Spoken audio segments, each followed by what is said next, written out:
नमस्कार। YouTube के इस आज के अंक में आपके सुभाष शर्मा द्वारा एक और नए विषय पर आज आपसे चर्चा होगी। आज की चर्चा में अपने जन्मभूमि, अपनी मातृभूमि रुद्रप्रयाग जनपद की बात करूंगा और बहुत सारे सवाल हैं। वो सवाल सीधे सीधे प्रदेश के मुखिया त्रिवेंद्र रावत जी से हैं, अपने मुख्यमंत्री जो अपने आप को खरसैण का सूरज कहलाना पसंद करते हैं। उनका पैतृक गांव है खरसैण। मैं भी एक बार उनके गांव उनको मिलने गया था। तो त्रिवेंद्र जी, हर गांव का अपना एक सूरज होता है। हम भी कहीं ना कहीं के सूरज हैं। थोड़ा रुद्रप्रयाग को भी चमकने दीजिए। आप सोच रहे होंगे ये क्या कह रहा हूं मैं जी। अगले 10 मिनट में जो मैं आपके सामने पूरा खाका रखूंगा तो आपकी समझ में आ जाएगा कि मेरी पीड़ा क्यों है। ठीक है, मेरा कम जाना होता है, मैं वर्ष में एक बार 2 बार जाता हूं, लेकिन मेरी जड़ें तो वहीं हैं। मैं भी रुद्रप्रयाग से 10 किलोमीटर दूर दलमोड़ी गांव का दरमोड़ा हूं। दक्षिण भारत से हम लोग आए थे 12-13 पीढ़ी पहले, द्रविड़ से हम आज दरमोड़ा हो गए। हमारे गांव का नाम दरमोड़ी है, इसलिए मैं अपने गांव का सूरज हूं। मेरे गांव में और भी बहुत सूरज है, वो खूब चमकते हैं। तो खरसैण के सूरज जी, लीजिए। अब आपको बताना चाहता हूं, और अब आपको क्या बताऊं, आपको तो सब मालूम है। मैं सारी जनता को बताना चाहता हूं कि आज रुद्रप्रयाग के साथ कितना सौतेला व्यवहार हो रहा है। देखिए, अभी अभी आपने वहां की जिलाधिकारी वंदना सिंह जी को हटाया। ये आपका अधिकार है, हमें उस पर ना कोई ऐतराज है ना कुछ कहना है। मगर आपने न केवल उन्हें हटाया बल्कि उनका अटैचमेंट कर दिया। एक योग्य अधिकारी का, एक महिला अधिकारी का, जिसको अभी पिछली पोस्टिंग में पिथौरागढ़ में भारत सरकार ने पुरस्कृत किया हो, उस महिला को, जिसने आते ही अपने कड़क मिजाज से, अपनी ईमानदार छवि से लोगों का दिल जीता, आपने उसको हटाया। हमें बिल्कुल ऐतराज नहीं, लेकिन आपने उसका अटैचमेंट कर दिया। अटैचमेंट किया तो जाहिर है कुछ गंभीर मामले रहे होंगे, तभी आपने अटैचमेंट किया। तो वो गंभीर मामले क्या है, ये भी तो आपको सार्वजनिक करना चाहिए ना। जनता को तो मालूम हो कि उनकी डीएम वंदना सिंह को किस वजह से हटाया गया, क्या कारण थे। हमने जो सुना है, जो वहां लोगों से बात करी, हमने सुना है आपके एक ओएसडी हैं धीरेन्द्र सिंह पंवार, उन्होंने फोन किया था और वो उस फोन को नहीं उठा पाई। बस, क्या इतनी सी बात है? क्या इसीलिए आप नाराज हो गए, या किसके पीछे कुछ और भी है? आपके ओएसडी धीरेन्द्र पंवार, मैं उनका सम्मान करता हूं। मुझे वो रात दिन आपके लिए मरते खपते हैं, दिन रात आपके लिए वो काम करते हैं। लोग उन्हें बुरा भला भी कहते हैं, मुझे उनसे कोई समस्या नहीं है। लेकिन निर्णय तो आपने लिया। निर्णय आप ले रहे हो ना कि एक जिलाधिकारी अगर आपके ओएसडी का फोन नहीं उठा पाई तो आपने उनको अटैच कर दिया। ट्रांसफर नहीं किया, सस्पेंड नहीं किया, सीधे अटैचमेंट। और उत्तराखंड में मैंने इससे पहले कभी नहीं सुना कि कोई जिलाधिकारी इससे पहले अटैच हुए हों। मैंने तो आज तक नहीं सुना। अब मैं आपको बाकी हाल बताता हूं। आपने उनको हटा दिया, कोविड पीक पर है, रुद्रप्रयाग पौड़ी में फिर से आ गया। कोई नया अपॉइंटमेंट आपने अभी तक किया नहीं। भाई क्यों नहीं किया? क्या उस जिले को जिलाधिकारी की जरूरत नहीं है? और ये एक बार नहीं, ऐसा बार बार हुआ है। 2013 में भी जिस वक्त आपदा आई, उस वक्त सबसे ज्यादा जरूरत जिलाधिकारी को थी। उस वक्त के जिलाधिकारी ढोंडियाल जी थे, उनको हृदय गति में, उनके हृदय में कुछ रोग हो गया, वो घर में आराम पर चले गए। उन्होंने काम करने से इनकार कर दिया, वो छुट्टी पर रहे। बाद में हॉस्पिटल में सीधे उनको ट्रांसफर किया गया। यानी जिस वक्त सबसे ज्यादा जरूरत थी जिलाधिकारी की, उस वक्त वहां जिलाधिकारी नहीं थे। जिस वक्त हजारों लोग, उनकी गिनती भी नहीं मालूम कि कितने लोग मरे, कितने लोग बेघर हुए। हमारी गंगा की सारी धाराएं, मंदाकिनी से लेकर के नंदाकिनी और जितनी भी धाराएं हैं, अलकनंदा, वो सब की सब उफान पर थी। वो तांडव तो पूरे विश्व ने देखा है। केदार घाटी में जो नुकसान हुआ है, जिसका असर कहाँ कहाँ तक पड़ा, पूरे देश तक पड़ा। उस वक्त डीएम नहीं था, आपने फिर एक और डीएम को वहाँ अपॉइंट करा, वो गए भी 2 दिन बाद आ गए।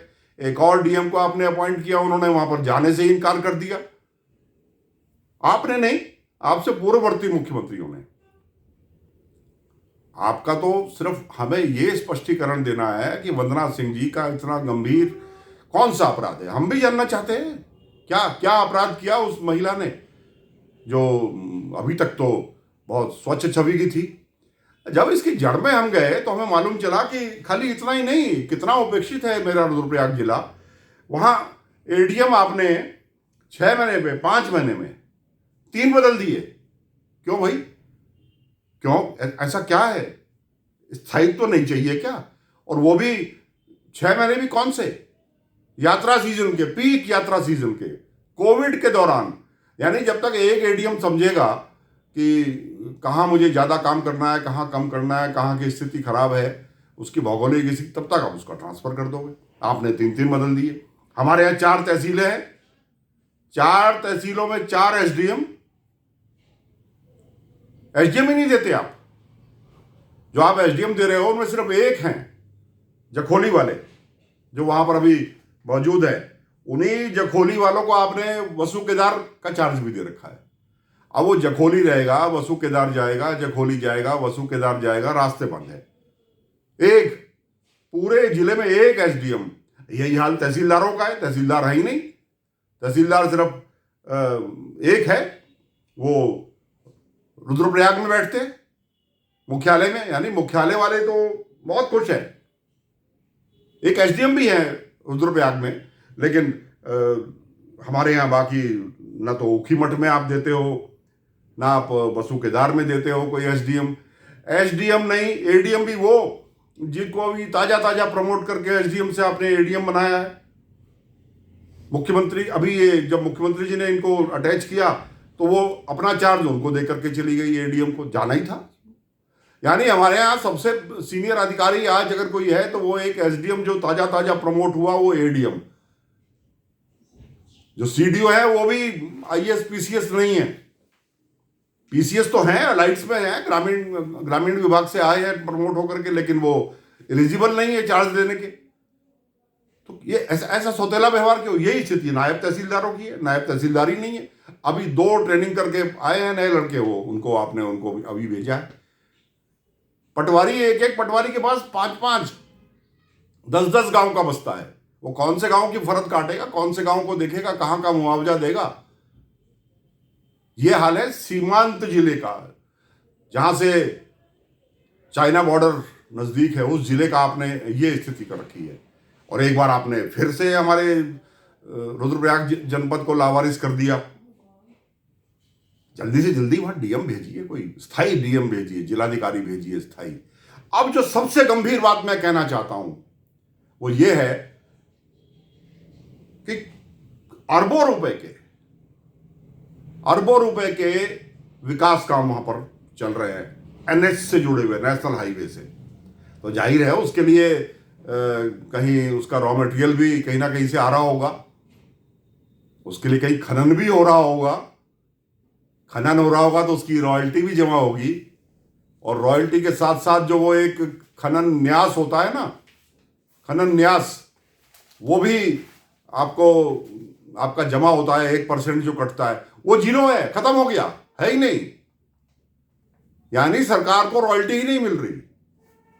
वो जो मजदूरों को देने के लिए होता है ना, वो जो मजदूरों को उसमें से जो श्रमिक लगे हुए होते हैं उनके वेलफेयर के लिए जो होता है, वो एक न्यास के लिए 1% कटता है रॉयल्टी का।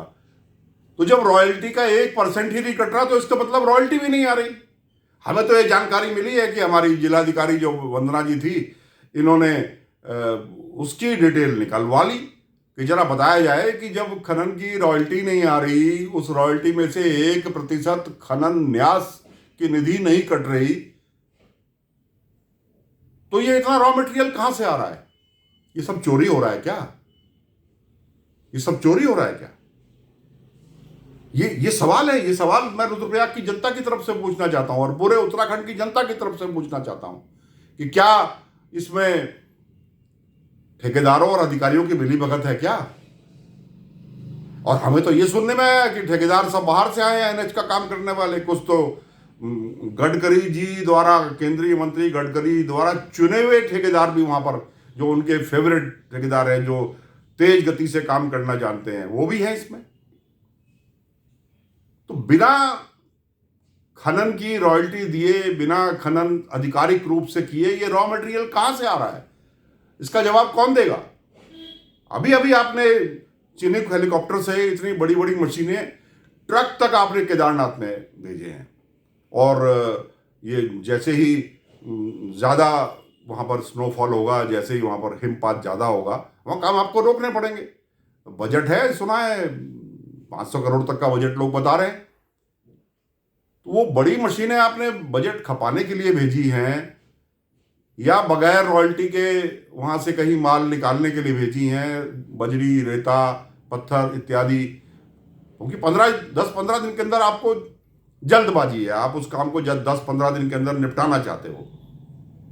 विकास कार्य हो ये हम भी चाहते हैं, लेकिन काम की गति के नाम पर भ्रष्टाचार हो, इसके हम खिलाफ हैं। तो मैंने आपको बताया कि वर्तमान की स्थिति यह है कि ना वहाँ जिलाधिकारी है, एडीएम जो हैं वो तिवारी जी, वो मुख्यालय में बैठते हैं, उनके पास चार्ज है।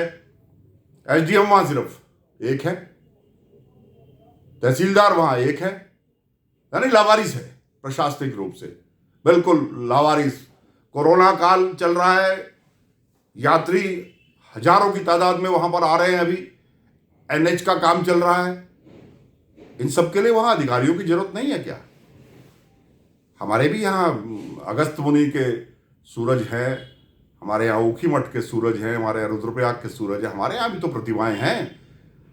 उनको पनपने का मौका फिर कहाँ से मिलेगा? ये इतना व्यवहार, खराब व्यवहार अच्छा नहीं है माननीय मुख्यमंत्री जी। और मैं तमाम जनता से कहना चाहता हूं कि इसके लिए आवाज उठाइए। मनोज रावत जी वहां के विधायक है मेरे, उनसे कई बार इस विषय में बात हुई।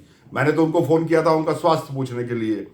कोरोना से थोड़ा सा उनको आराम मिला है, तो वो आजकल अज्ञातवास में है। तो उन्होंने अपनी पीड़ा जाहिर की, कहने लगे क्या करूं, यहाँ कोई अधिकारी नहीं है, कोई सुनता ही नहीं है, किसको बोली जाए, कौन सी बात किसको बोली जाए, वो बोलने के लिए कोई सक्षम अधिकारी नहीं है। और जिस अधिकारी ने जांच करनी शुरू करी कि खनन का न्यास निधि क्यों नहीं आ रही है, तो पता लगा या खनन की रॉयल्टी ही नहीं आ रही, तो न्यास निधि कहां से आएगा? तो फिर ये काम कहां से हो रहे हैं?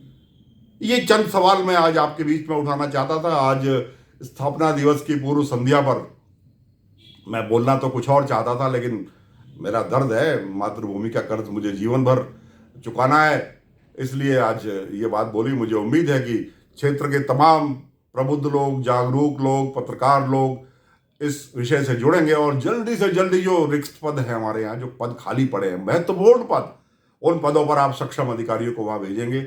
इन्हीं शब्दों के साथ लगभग 20 वर्ष पूरे होने वाले हैं, उसकी आपको अग्रिम बधाई। और जैसा मैंने कल भी एक संदेश में कहा था, कल आपको एक बहुत बड़ी खुशखबरी भी देने वाला हूँ।